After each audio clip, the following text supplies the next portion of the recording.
I faked having epilepsy, but it turned out I actually did have epilepsy. Weird one. When I was a kid, probably about 13 or so, I was awful in school. I had bad grades because I mucked about so much.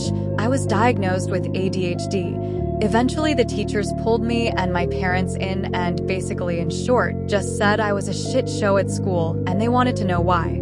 I didn't want to tell my parents that it was because I spent all my time messing about, so I made up some bullshit about having spells where I just blacked out and couldn't remember anything. I think I'd actually just seen an episode of Casualty where someone was having absence seizures, so I probably just thought that would fit.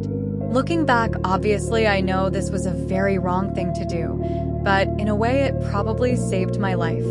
My parents took me to the doctor about these blackouts, and I remember I was absolutely shitting it because I knew my parents would be finding out I'd lied as soon as I got the tests.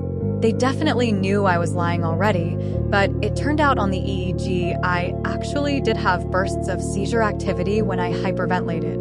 The MRI also showed something on the brain that is harmless, but that is a common feature in epilepsy patients.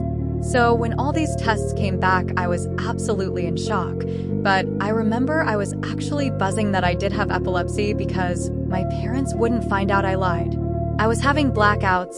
I just didn't know I was having them, and when I couldn't remember stuff, I just put it down to the ADHD. I got put on medication and got extra time in all my tests, so for 13-year-old me, having an epilepsy diagnosis was a big win. Now at 20, I know that it really is not a big win. Epilepsy is horrible, and I wouldn't wish it on anyone. I'm lucky to only have focal seizures, but even they are difficult to deal with.